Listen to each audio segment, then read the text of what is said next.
não parar, não precipitar e não retroceder. Então dizer para esse cara, sabe quando nós vamos parar? Nunca. Nunca na sua porca vida. O canal tranquilo? Então, na nossa comunidade do YouTube a gente sempre deixa alguma postagem juntamente com alguns links de livros para vocês adquirirem. E também deixamos sempre aqui nos comentários e na descrição do vídeo nossas redes sociais. Então se inscreva no canal, siga a gente nas redes sociais e quem puder apoie o nosso canal financeiramente. Temos Pix, Vaquinha, Apoies e temos nosso conto também para quem quiser nos ajudar. Tranquilo? É isso aí. Sempre com Deus, pátria, família e liberdade por um Brasil melhor. Valeu!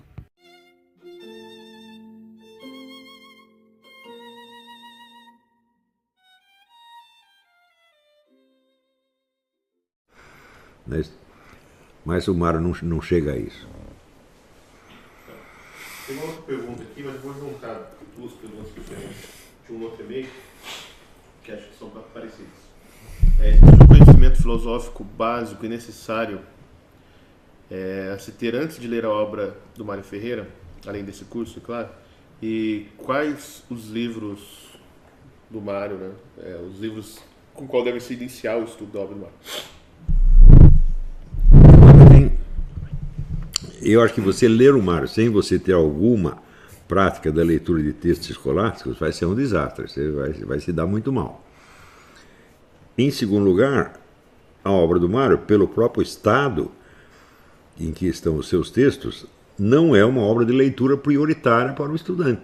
É uma das últimas coisas que você deve estudar, porque a obra do Mário ela não tem essa força didática que o Mário pretendia ter. Ela é um sistema filosófico pronto, acabado, catedralesco, etc, etc, muito complexo. Tá certo? E ela é, sobretudo, um problema. Ela, em primeiro lugar, é um problema editorial, um problema textual. Ou seja, você não vai começar a sua vida de estudos tentando resolver um problema mais recente e mais difícil. Isso é bobagem, é a mesma coisa que o jeito de tentar, sei lá, vou começar a treinar boxe lutando com o Mike Tyson. Não, é loucura, Então, o Mário Ferreira, de fato, não é leitura para qualquer um.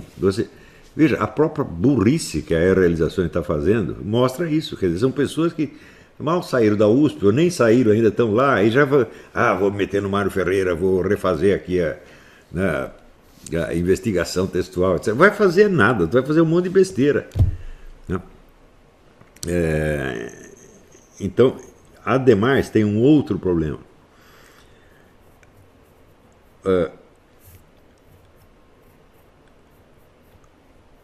O filósofo colombiano Nicolás Gómez Dávila, ele disse com muita razão que a formação do filósofo não é só a formação da inteligência, mas a formação da sua alma. Isso é a coisa básica. Né? E também, ontem mesmo, eu estava ouvindo um vídeo do Jordan Peterson, que é sempre brilhante, e ele diz que, em geral, esse tipo de expositor, né, que transmite a filosofia como se fosse uma coisa pronta, ele não incorporou as ideias à sua pessoa, ele não possui essas ideias, ao contrário, elas o possuem, e ele é apenas um alto-falante que as repassa, tá certo? E com isso vai criar um vício. E eu acho que toda a USP é assim. Eles passam uma filosofia pronta. Né? Então, quando as ideias são incorporadas à sua alma, significa que você começa a perceber as coisas assim. Mesmo quando você esqueceu do que você... Por exemplo, sei lá, estudei Nietzsche, esqueci tudo, mas de repente eu começo a ver as coisas como Nietzsche veria se estivesse aqui. Eu digo, isto é você conhecer filosofia. Por isso mesmo que eu faço questão, vamos dizer, sempre de expor as filosofias mediante exemplos que não estão presentes na obra dos filósofos originários. Vou ensinar aqui Aristóteles, então eu vou aqui aristotelizar na sua frente, mostrar como é que Aristóteles faria se estivesse aqui. Aí sim você assimilou. Assimilou não só cognitivamente, mas em termos de valores humanos. Quer dizer, o que eu estou fazendo na minha vida, não só na minha vida intelectual, mas na minha vida em geral, envergonharia Aristóteles? Né? Tem que pensar nisso aí. Então, esta formação da alma, vamos dizer, eu sugeri que o primeiro passo dela fosse o exercício do necrológio. Ou seja, você vê quem você quer ser quando crescer e, ao longo da vida, você refazer essa imagem. Quer dizer, você tem aquela imagem ideal que você compõe de você e você vai se julgar à luz dela. Por isso que eu digo, o exercício do Necolor não é para ser mandado para mim, é para ser mandado para você mesmo. Daqui 1 ano, 2 anos, você lê aquilo de novo e vê, né, eu estou me transformando naquilo que eu quero ser e, portanto, aquilo que eu sou profundamente, ou estou me dispersando, estou virando uma criatura periférica, superficial, leviana, tá certo? Que está mais interessado em objetivos sociais ou econômicos, ou eróticos, ou lúdicos, ou estou na filosofia para valer, né? Então, esta formação, para um confronto com o Mário, é absolutamente indispensável. E isso aí é justamente o que falta para essa gente que está dando palpite sobre o Mário. É muito palpiteiro aí. Tem até o sujeito que diz que o Mário se inspirou nos enciclopedistas do século XVIII. Falando, pelo amor de Deus, o que é isso? Né? Então, esta irresponsabilidade, essa leviandade que no Brasil é quase obrigatória. Presta atenção. No Brasil, qualquer conversa séria é considerada uma chatice, uma falta de educação, se não um sinal de doença mental. As pessoas reúnem, elas só podem falar de futebol, de mulher e do custo de vida. E falar mal dos políticos admite-se um pouco. Né? Não muito. Né? Então, eu não sei de onde vem isso. Seria o caso de estudar as origens disso, tá certo? Na sociedade brasileira. Está aí um tema para o Silvio. Né?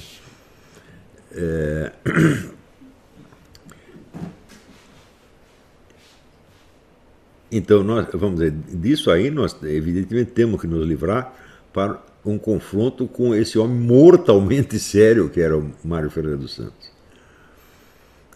O Mário Ferreira dos Santos é o sujeito que filosofava 24 horas por dia, até quando estava dormindo.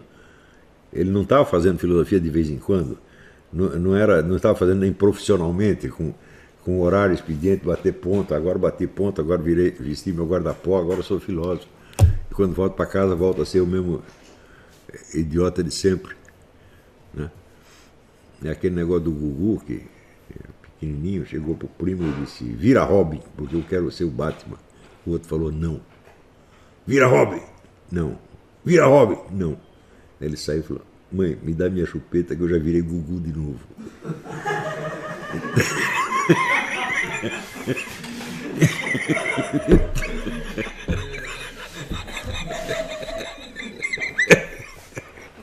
Então esses camaradas viram o filósofo como o Gugu virava o Batman. Vamos lá. Professor, Sertianges dizia que Lavelle era Platão do nosso tempo. De que modo o aspecto platônico de Mário Ferreira difere do de Lavelle? A outra, além da diferença do aporte da experiência pessoal no sentido agostiniano? Bom, Sertianges disse isso em termos da grandeza filosófica total do Lavelle, porque não se pode dizer que o Lavelle é um platônico no sentido formal da coisa. Ele tem muita influência de Platão, como tem a influência de Aristóteles, como tem a de Santo Tomás de Aquino, mas e como tem a influência de toda a escola existencialista. Tem a influência do Kierkegaard, está presente lá, embora Kierkegaard raramente seja citado. Né? Então, quis dizer também pela força educativa do Lavelle. O Lavelle, sim, tem a força educativa. Você é transformado pela leitura do Lavelle. É certo? Porque ele está o tempo todo, né, colocando você diante da presença do ser e da sua presença no ser, e, portanto, a aquisição da consciência cada vez mais clara da presença do ser e das estruturas gerais da realidade acompanha a formação da sua alma o tempo todo. Isso o Lavelle não larga um minuto, que é o que o Mário Ferreira não quer nem saber. Eu acho que ele, não que ele não estivesse consciente desse problema, mas isso era tão distante da vocação dele, que era uma vocação, vamos dizer, na verdade, uma vocação de lógico matemático, né? Que ele nunca se preocupou com esse negócio. Então, essa atribuição que o Sertianges faz, vamos dizer, do platonismo do Louis Lavelle, não é atribuição propriamente filosófica, é uma atribuição moral. Quer dizer, Platão foi o grande educador da antiguidade, o Lavelle é o grande educador do século XX, embora poucos tenham se beneficiado do seu influxo educacional. Mas para mim, o Lavelle foi assim, o apelo mais intenso que eu recebi para esta ideia, vamos dizer, da consciência pessoal e consciência filosófica ser a mesma coisa. Nenhum outro me deu isso, nem Pascal me dá isso, nem Santo Agostinho dá isso. Vamos lá. Tem uma pergunta aqui do cofre, né, mas sobre o curso do Marcos. Daniel, a confissão pode ser considerada como desabafar com o nosso Senhor Jesus Cristo? Pois essa é a impressão que tem sobre ela dentro do curso.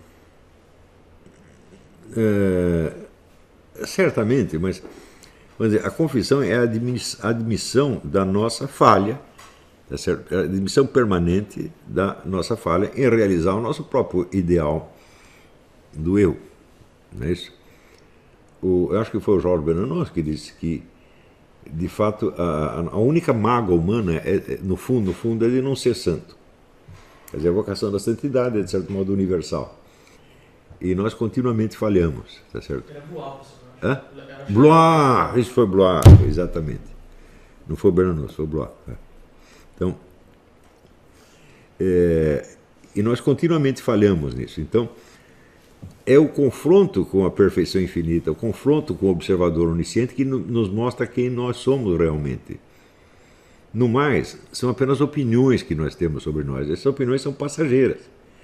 Porque nós nos refletimos, qual é a superfície na qual você olha, qual é o espelho no qual você olha. Se o espelho são as outras pessoas, são o meio social, tá certo? Então, a sua imagem está esfarelada em mil estilhaços.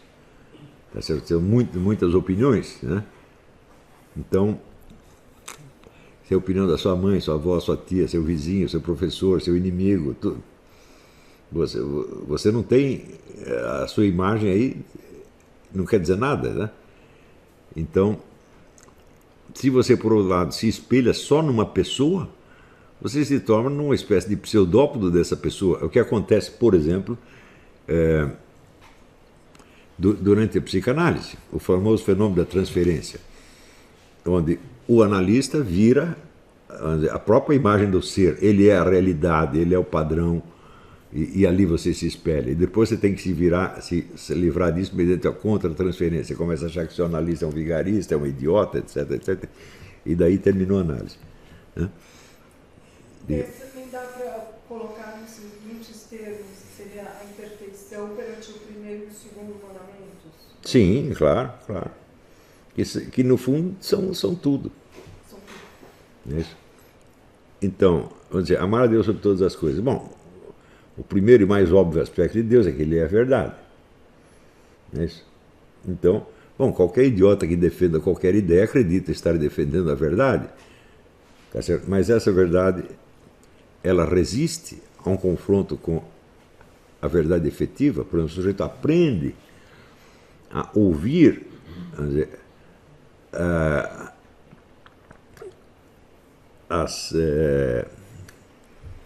como diz, o sussurro do Espírito Santo. Né? Por exemplo, você aprende a saber quando você está mentindo para os outros, quando você está mentindo para você mesmo. Né? Você aprende a ver o seu... São Paulo diz que é o Espírito Santo que nos revela o nosso pecado. Quer dizer, nós não sabemos quais são os pecados. Você tem que perguntar para o Espírito Santo, daí ele te diz. Tá certo? Então você acaba sabendo de coisas que você não queria saber, mas que agora você quer. Tá certo? Então, sem esse teste, você nunca vai saber quem é você. Então, por isso que eu considero que a confissão é uma coisa absolutamente necessária. O sacramento da confissão é um negócio...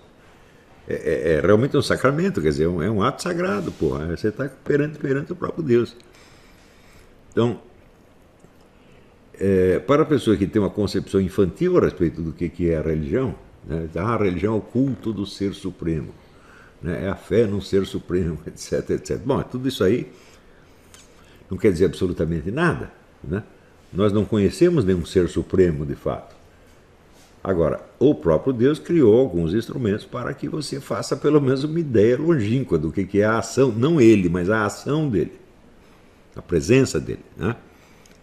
Então, através dos sacramentos, você acaba tomando consciência dessa ação, inclusive a ação miraculosa que se dá na nossa vida. Você observa uma relação de causa e efeito, meu Deus do céu, né?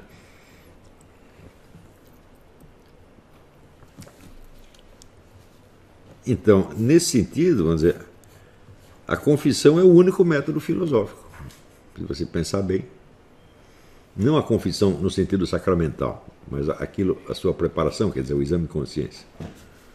Não é isso? Também, com que critério você faz o exame de consciência? As coisas, por exemplo, que você se envergonha de fazer, eu digo, bom, mas você se envergonha perante quem? Esse é o problema. Você pode se envergonhar perante a opinião pública, perante os seus inimigos, perante os maliciosos. Né? O que, sei lá, o que o seu fulano, que não gosta de mim, vai pensar de mim? Não é isso? Ou a mulher que você está babando por ela, o que ela vai pensar de mim? Não é isso? Então, outro dia eu estava vendo até na memória do Robert Stack, o ator, ele fala lá assim, a gente na primeira caçada na África, a gente está como um sujeito apaixonado que teme fazer um gesto precipitado e estragar tudo. Eu digo, olha, eu nunca tive essa emoção na minha vida. Né? Eu vou me declarar a ela e se ela não me quiser, se ela não me quiser que vai lamber sabão, procuro outra. Eu sempre fui assim. Né? Eu media as mulheres pelo quanto elas gostavam de mim. Se elas gostam de mim, elas são legais. Se elas não gostam, não prestam. É bom esse critério. Poupa muito trabalho. Mas, às vezes, tem pessoas que têm esta... Né? Eu vi o sujeito, nós vimos o cara que estava apaixonado pela Maria. Tinha uma aluna chamada Maria, que era uma mulher lindíssima. E tinha um sujeito que ficou 3 anos treinando para ver se chegava nela. Ele nem prestava atenção na aula, ele sabe? O tempo todo. No fim, casou com ela, passou uns anos e separou. Quer dizer, era tudo uma ilusão, evidentemente. Né? Então, você pode temer ser julgado pela mulher que você deseja. Você pode temer ser julgado por pessoas que são muito piores do que você e que nada sabem de você. É isso que você está fazendo? Então, nós não temos outra referência. Não adianta o psiquiatra, o analista, não adianta os vizinhos, não adianta a mulher, não adianta sua mãe, sua avó, sua tia. Não adianta. É só o Espírito Santo que lhe revela o seu pecado. Né? Então, isso aí já me aconteceu. Eu vou lá, confesso o pecado e passa 10 anos depois eu entendo que raio de coisa era aquele pecado. Né? Quer dizer, primeiro eu confessei porque quis. Segunda vez, o Espírito Santo explicou o que era. Né?